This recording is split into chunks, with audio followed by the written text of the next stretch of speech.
Welcome to Tammany Tech 101. I'm Grant Black, Director of Technology for St. Tammany Parish Government. Our goal is to ensure that our citizens grow in their digital literacy. Today on Tammany Tech, we talked to Eric Jones, Regional Director for External Affairs for AT&T Louisiana. Welcome, Eric. Glad to have you here. Well, thank you, Grant. I'm excited to be here. Looking forward to our conversation today.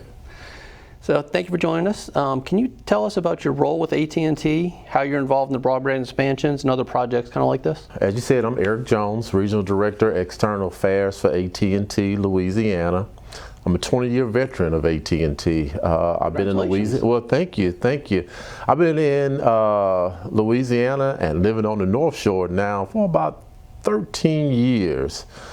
In this particular role, I work with state, parish, and municipalities to ensure that AT&T policies are implemented, programs are geared toward community and AT&T to make sure constituents grow and understand our products and services, and also work with our philanthropic arm of AT&T to ensure that our foundation dollars are spent on impactful programs in the community. My part of the broadband initiatives that's going on here in St. Tammany Parish, one, I work hand in hand with local governments to make sure they understand our capabilities, our footprint, and our backbone, and just to make sure that they know how strong we are and committed we are in order to make sure that we bring broadband to its constituents. So thank you. So could you give us an overview of AT&T's role in the initiative where you guys have won 4 of the 6 RFPs we put out for expansion? This is a big initiative for St. Tammany Parish. We're excited about it. And just talk about how it's going to affect AT&T and the community as well. AT&T, first and foremost, let me just back up and say, I want to thank Parish President Mike Cooper for his vision, your leadership, because you had the foresight to say, hey, I want to ensure that every constituent, every resident in St. Tammany Parish has access to high-speed internet, has access to broadband. I want to say this is one of the first and the only that I've seen in the state of Louisiana where a parish not only has talked about ensuring constituents are connected, but have done something about it. So first I want to applaud you for that. Thank you. These are essential services, just like electricity, just like water. Access to broadband is essential. And so for us, you know, when these RFPs were first mentioned, of course it got our antennas up. If you look at the national broadband map, several people says it looks like Swiss cheese. Mm-hmm. And so we had already been investing in St. Tammany Parish from the east to the west, and I can't say all parts in between because we were focused really on those dense areas where we can capitalize on the dollars that we were investing. And so what that left is those rural areas, those remote areas that are really expensive to reach. You know, it was up in the air. Do we make that investment? Because it's going to be difficult to get a return on that investment. And so when you guys stepped up to the plate and said we have dollars that we'll be willing to put in to close the digital divide, to reach those rural areas, we knew that was a natural partnership for us. And in doing so, the team back in Dallas, we made the play to ensure that we take full advantage because this is a great community. It's a growing community. And we want to make sure that we continue to be not only a player, but the leader in the broadband space in St. Tammany Parish. So that's why we jumped in full speed ahead. Not only did we want to bid on 1 or 2 of those areas that some people may say may be low-hanging fruit, but those areas where we would have to invest more dollars than what St. Tammany Parish was investing in order to make sure we reach those constituents. Well, thank you. So you mentioned these areas that are remote, less dense, which really was our focus areas that didn't make commercial sense to go into, to use the federal dollars that were available to reach those areas. What challenge do you see reaching those rural, unserved areas? You know, they're expensive. It's a loaded question. Yeah, they are expensive to reach those areas. I always like to look at it like a household budget. Mm-hmm. Now, your budget may be a little bit bigger than mine, okay? I'm a civil servant, man. So, but when you have those dollars and you have allotted so much, and I like to use the analogy like grocery money, you can choose to spend it at a place where you can get more for your dollars, or you can choose to spend it somewhere else where it's going to be a little bit more expensive. But if you choose to do so, you may not get as many groceries. And so, we were choosing to spend our dollars in those areas where, we could get we can reach more houses. We knew we can get a better, a faster return. And so that made good business sense. It becomes a little more difficult when you have to spend more dollars to reach less houses, and the return may not be as attractive. Great customers, not that we want to discriminate, but from a business perspective, it's just hard to pass the business test. Everybody want a return on that investment. Absolutely. And so that's the challenge. And so when you guys offered, put an RFP out there, it just made good business sense. And again, this is a growing parish, and we want to be a part of this parish. Well, that's how we determine the areas. We looked at the land use maps, we looked at zoning, and we looked at density models. Because the density models is really key for you guys and where the profitability is. Absolutely. So for us, we basically said, how do we make an area that's less dense attractive? And that's the last mile grants passed through with the ARPA funds. Seemed to make sense. I was a little nervous when we first put it out because I didn't know how it was going to work, but I was like, I think this will be something that will be attractive to commercial providers. Yeah, and you mentioned last mile grants, and so early on we had conversations. I remember one of the first things I mentioned, I'm like, well, we want to make sure we spend these dollars connecting homes and not duplicating efforts and building the last mile, a middle mile network. And when you're doing so, you're duplicating efforts. But AT&T already had that backbone in place, and everyone needs to know the last mile is the most expensive part of the network to build. And so when you guys said, hey, this is what we want to do, we actually want to connect homes, it made it a no-brainer for us to participate. Well, it was funny because it was one of those things, as we're looking, you hear everybody's talking about middle mile, and this is the thing, and it was probably 6-8 months of research to get to the point where we decide, okay, this is what we think the model is. We put 3 RFPs out with 6 different areas and 6 awards, and apparently it fit your model pretty well once we put it out. So that's good news. Yeah, it did. It really did. So again, we're excited. We're excited. All right. So when we come back, we'll talk some more with Eric about the timeline and what we can expect as the project progresses. I felt accomplished after I got my diploma. Made me feel that I could take on whatever challenges life throws at you. Find free adult education classes near you at finishyourdiploma.org. And we're back with Eric Jones, Regional Director of External Affairs with AT&T Louisiana, talking about the broadband expansion going on in St. Tammany Parish. So Eric, can you walk us through the timeline of AT&T's broadband expansion in the parish and what residents can expect to see with these improvements? So each RFP had a 24-month commitment. And so, we're laser focused on ensuring we meet that commitment. Not only do we plan to meet that commitment, our goal is to bring those reliable services to the constituents as quickly as possible. I say the first one was signed somewhere around April-May time frame of 2024. And we're on track right now to deliver our first project in the Folsom area around October 2025. So that's about 17 months. Yeah. But we will definitely make sure we do that between the 24-month period that has been outlined within those RFPs. And so in that time frame, what happens is there's planning, there's designing, there's back office equipment that's being put in place, and the last thing you normally see is the actual construction work that goes in the field. And so oftentimes we're like, where is it at? When is this happening? All the work is taking place on the back end right now, so once we put it in the ground, it's just only a matter of time before those constituents are connected. It's like building a house. You got the foundation you got to put down before you see the walls come up. Absolutely, absolutely. And so what are they going to see, when they get it?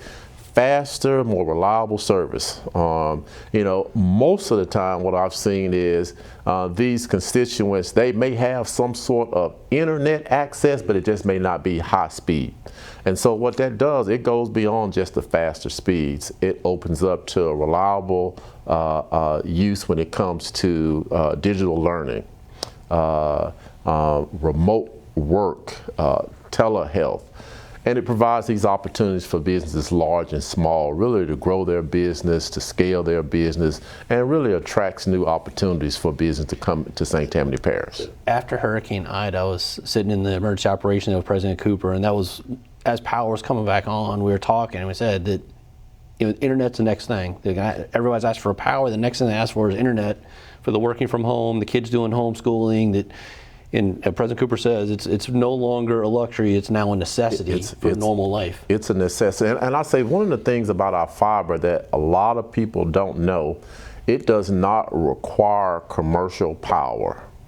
There's no power sources in the middle of our network.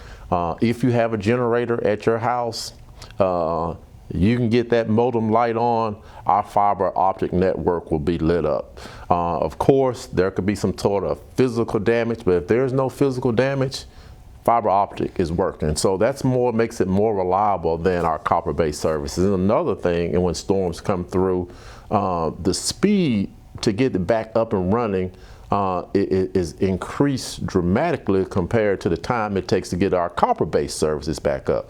So those legacy services are just that, they're legacy. And we're moving to that next generation network, and our fiber optic brings that to all constituents that has access to our fiber optic network. And that's what we're bridging, that's what we're doing to bridge the divide and bring that to all constituents in St. Tammany Parish. When we talk about fiber coming to St. Tammany, I can't tell you the excitement that comes on people's faces when they realize fiber is actually going to come to them here.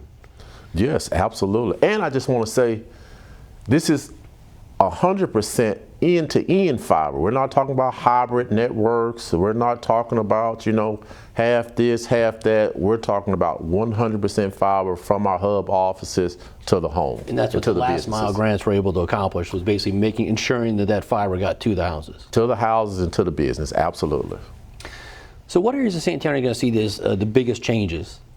Yeah, so right now, our Folsom area, I'm really excited about that. We did a sort of a town hall already in Folsom. Lacombe is going to see an area, Bush, the Tallahassee area. And so what do you expect? One, you know, for me, some of the things that I see happening, again, far beyond just speed, makes it much more reliable to work remotely from home. Sure. You know, it's hard to believe that video conferences is difficult for some people. You know, in this day and age where you have organizations that you participate in after hours, they don't necessarily have to meet in person anymore. They meet remotely, and so now you can participate in those video conferences. For the students, whether it's a bad weather day, we just had snow days, they have to miss, you know, school, you know, can continue because reliable internet is out there. And then when you think about telehealth, digital medicine, accessing those records, those conferences with doctors, all that's available. And so that's going to be available in these remote areas where they don't have to make the long commute into Covington, into Slidell, Mandeville to see their doctor. So that's what they're going to see. Even the digital monitoring. So, I mean, they can be at their house and doctors can monitor them from the office. I mean, it really changes the scope for the hospitals. It lets people go back and recover at home. Yes, digital medicine is really a big thing now. You're absolutely right. So from the blood pressure monitoring to, you know, people that are expecting, and so just the possibilities with digital medicine is just off the scale what this provides. So let's geek out for a minute. What are these speeds? What are the speeds we're talking about? Yeah, so speeds go up to 5 gigabits. You know, so we have multi-gig speed, 5 gigabits, 2 gigabits. You know, they can go as low as 100 megabits. So we have a package to meet your needs. So when you talk about 5 gigabits, like what can we do over a 5 gigabit connection? Yeah, but you know, you can do anything that you want to do. So, you know, when you think about an active household, so let's just say about a household of 5. And so that provides speeds for both parents to have teleconferences, work conferences at one time. 5 TVs can stream all at the same time while the son and the daughter are playing their video games, and then someone else is on social media downloading Taylor Swift. So the days of, hey, get off the internet, you're stealing my connection, that's gone. That's long gone. That's long gone, you know. And so reliable, efficient, and everybody can use it. You know, that's one less argument in the house. I'll put it like that. So with this expansion, we've created a public-private partnership, which I think has been lucrative for both parties. From a parish perspective, I don't really want to be an ISP. I think that's not in the best interest. Bring AT&T as an established ISP, you know, leader in the industry in. Can you talk about maybe how that works, what we can expect to see in the future from that partnership? Yeah, first, AT&T works with all levels of governments to ensure that we expand broadband internet. I'd say about 5-6 years ago, you know, our leadership recognized that we could not do this alone. And I just say us, not just AT&T and broadband providers, that we needed community partners. We needed local governments to make this happen. And so with this partnership, we work closely with St. Tammany Parish using American Rescue Plan dollars to expand and to really make this public-private partnership come alive. St. Tammany Parish invested about $4.8 million. AT&T is investing about $5.3 million, so it's a $10.1 million project. Connect just under 2,400 homes and businesses, and so this is going to be a game changer. Yeah. And we also participate in other programs similar to the ARP and the Public Partnership Program here, our Gumbo Grant. And that's one of the things that really brought this to light. You guys were planning this right a long time as the Gumbo Grant 1 program came along. We became actively involved in that. It was new for us because we didn't normally do this. And so with these going hand in hand, it just made it a no-brainer for us to participate. Sure. So you guys, I mean, you're doing BEAD, you're doing Gumbo. Yes. This, you know, use ARPA funds for this. Yes. I mean, you guys are involved in almost every grant that comes out. You're at least exploring. Yeah, because we're committed. We're committed. The goal is to have every resident in the state of Louisiana connected by 2029. Again, AT&T couldn't do it alone. You know, St. Tammany Parish, you know, can't do it alone. The state. So this is an initiative from the federal level to the state level to the parish level to make sure that every constituent has that essential service, and we're committed to make sure we bridge the digital divide. So I know in the Folsom area specifically, there were, I think, 400 houses we identified as, okay, this is an area of demand that we can meet, and you guys really went above and beyond inside of that area. So we paid for an area, but you guys really, once you were there, realized that there was an expanded area that made sense? Absolutely, and so, you know, not only did, as you mentioned, that we want to connect those homes that you identified, but if there were other areas that may have had speeds, let's just say, you know, when you look at the definition of broadband, I think 20 megs, 24 megs download is the definition now. But some of these areas may have had some sort of speed and maybe right around that particular speed. And so they didn't meet the qualifications, but they didn't have the reliable service, they didn't have the fiber service. And so we said not only were we going to take advantage of the public-private partnership here, we're going to spend some additional dollars to make sure that we provide services to those that do not qualify. That's another level of commitment that we have. We have residents, employees that are residents here, whether they're technicians, whether they work in a retail store, whether like myself, you know, who lives right here in St. Tammany Parish. We want to make sure that we connect them and provide them the best possible service, whether they're in Folsom, whether they're in New Orleans, Baton Rouge, Shreveport. they will have the same level of service that everyone else has. So this is your community? This is our community, absolutely. We love the community and we're invested. We live, work, and play here. So as we look at AT&T and this public-private partnership, can you talk about the accountability and transparency commitments you guys have in place? Yeah, so right now we have AT&T Guarantee. And I just want to first say that throughout this process, we've made sure that we stay connected with local governments to ensure that all parts, they know what we're doing. They know where we are, whether it's through the permitting process, whether it's through opportunities such as this where we're having open forums to talk about it, whether it's town halls. We make sure that we keep the community, we make sure we keep our local government officials informed of what we're doing. Not only do we do that, you know, we're ensuring that online there's resources to say, hey, I want to know what you guys are doing. I want to know when you're coming to my community. So, you know, you could sign up to be notified me, to be made aware of when the product is coming, around what time it's coming, and then also gives you some background on what you're getting once you get our service. So it's important that we make sure communication is key to eliminate any frustration, any confusion, and to remove any roadblocks. Okay, so if they want to be informed about when it's coming, the website? The website, att.com, notify me, and be on the lookout for community meetings and you know, government notifications as well too. All right. So we'll be back in a few minutes with Eric Jones with AT&T.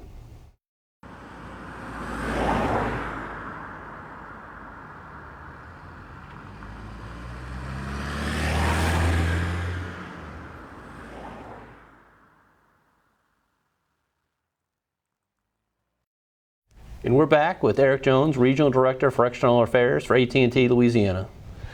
So Eric, we've talked about what you guys are doing and what you have going on in St. Tammany. What are future plans for expansion in this area? I know we talked about other grants. You know, what do you guys have going on?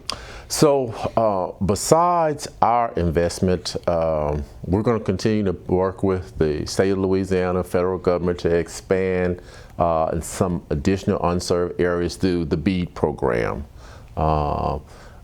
Not only are we looking to continue to partner using federal and state dollars that were granted through the Bipartisan Infrastructure Act, we're investing our own capital dollars here in the state of Louisiana to fill in those additional pockets. As I mentioned earlier, St. Tammany Parish is growing. We made a commitment as a company that any new developments, any new communities, all fiber optic. You know, copper is being sunsetted, so all new communities in development are going to be fiber. With the backbone already in place, there's going to still be some homes there that are going to need to be connected, and so our build plan right now goes out to somewhere around 2028. And so if there's communities out there that don't have that, we're going to be continuing to work to make sure we close those gaps. So we have a long, extensive build plan, and believe it or not, we've been building in St. Tammany Parish fiber since about 2014, 2015. And so this is about, can you believe that we're like 10 years into fiber optics? That's a big commitment from you guys to come in and basically, I mean, that's a long-term investment in the community. So we're going to put fiber down. A long term, and we saw the potential, and St. Tammany Parish continues to grow. Yes, it does. And you know, not only have we made the commitment with fiber, you know, we're making a commitment with our best-in-class 5G networks. We're building new towers, not only 5G but also our FirstNet assets that's there for our first responders. So we're committed to make sure that St. Tammany Parish is one of the best connected parishes in the state, and not only just the state but in this country. I appreciate that. So we talked about FirstNet. We haven't really gone into that. Can you talk a little bit about what FirstNet is and how that works? Yeah, absolutely. So FirstNet is a partnership between AT&T and the federal government to provide priority and preemptive services to first responders. First responders being police officers, being medical personnel, being fire personnel. And during times of storms, when you think about those utility workers, those linemen that are out there, that's important as well too. So AT&T, quote unquote, is the official first responder provider. And so that's what FirstNet is. It's a network that if congestion happens during a storm, we guarantee that network to be up, and we're committing that, and it's dedicated for first responders. But even like during parades where you've got just a high concentration of people and it's hard to get a signal, you've given priority to those first responders for response. Absolutely. You know, when you think about, I just want to go back to the Super Bowl. I was in the area for Super Bowl, and I felt extremely safe. I saw law enforcement just lined up. Yeah. And so when you look at those times like that, Mardi Gras, Super Bowl, you have this large concentration of people, and then everyone is on their phone. What that ensures is those first responders will have priority in those events to communicate in the event that something happens. And so that's what FirstNet is all about, ensuring that our first responders have the priority, have the communication that they need in order to make sure they get out and can address any disaster that comes our way. Keeping us safe. Keeping us safe. That's what it's all about. So is there any advice you'd give to other parishes and municipalities with similar broadband initiatives? Yeah, I would say have the foresight. You know, look at the details, the growth maps, the density maps, and partner with a provider that not only can just deliver service today, but that has a reputation of delivering service in the past, and you can count on them for being there in the future. I was working with another parish just about a week or so ago, went out and we did a tour of all of our assets and showed them. But not only did I show them the assets, the quality of work that we did, I had employees lined up around those boxes as well too. And so we are committed. You don't see many people that have the employee base, the quality of employees that we have, and so I'm proud of that. Mm-hmm. And so someone that can back up the work that they're done, that you can be sure that when disaster hits, because living here in Louisiana, we know that hurricanes come, okay? And you want to come in that can have the strength to come in and to deliver after disaster hit. So everyone can use the public-private partnership dollars to put assets in the ground.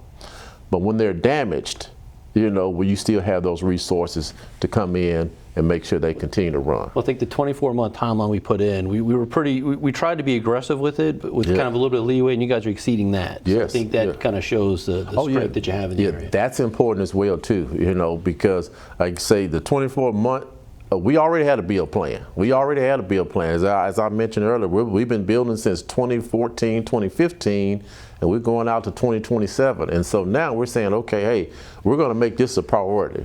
And so you already have to have assets in place, trained employees, trained contractors to make this happen. And so you got to consider all those things if you're going to partner. We knew these areas were viable. We just were trying to accelerate the timeline to get there, Yes. and it sounds like you guys are basically already you knew it was viable. It was just it was on your radar. We just basically accelerated it. Accelerated it. We knew we needed to connect these communities. It was about how do we do it, and how can we do it efficiently. And then you guys stepped up as a great partner. We just couldn't pass it out, and then that became a high priority for us. I appreciate that. So we're going to close. If there's one thing you'd like the residents to take away from the broadband expansion and the partnership, what would that one thing be? I would say AT&T is committed to providing access, affordability, and usability to the communities of St. Tammany Parish. We're dedicated to that, and we show our dedication because of the investment that we've made. The community partnerships, whether it's with the Youth Services Bureau, whether it's with North Shore STEM, whether it's our active engagement within the community, we're committed. And I just want to let the community know that we're here. We've been here for over 140 years, and we plan on being here in the future. Thank you. Thanks for coming, Eric. I appreciate it. All right. And thanks for joining us on Tammany Tech 101. Join us next time.